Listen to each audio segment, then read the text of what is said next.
I would like to acknowledge the Quandamooka people, traditional custodians of the land, waters and seas where I stand today. I pay my respects to elders past, present and emerging.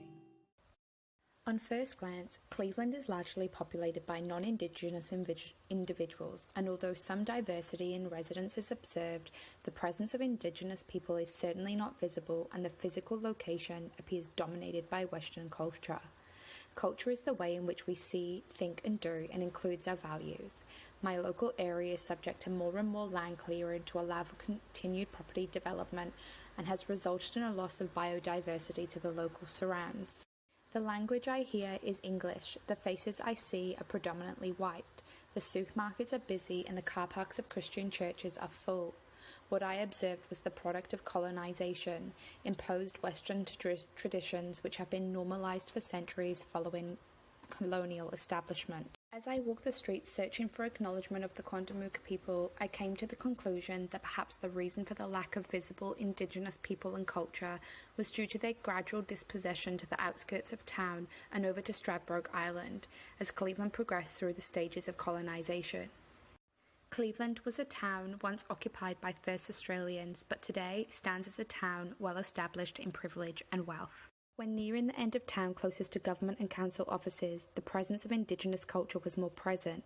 Notably, the entry to the Redlands City Council offices includes an acknowledgement to the Quandamooka people, which mentions their partnership and acknowledges Indigenous people as the knowledge holders and teachers of their community.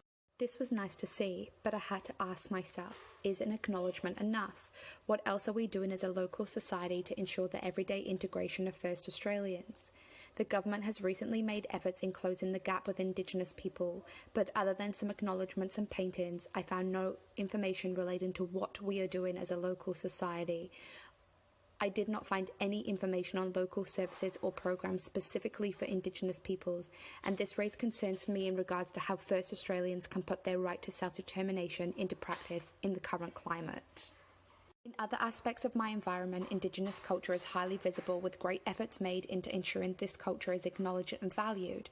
For example, my child's early education centre has a garden named the Nandibi Garden, the name given to Cleveland by the traditional landowners.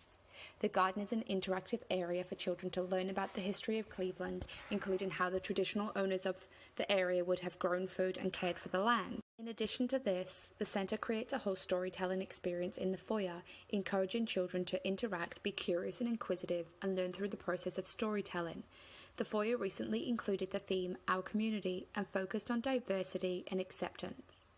This really resonated with me as a salute to Indigenous culture and acknowledgement of their values relating to relationships and affiliation.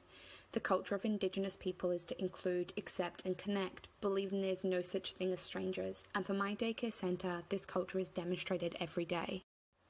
The centre celebrates NAIDOC Week, regularly discussing the history of resistance and teaching local children cultural humility by role modelling inclusivity, diversity, and how rather than focusing on what separates us, highlighting what can be done to bring us together.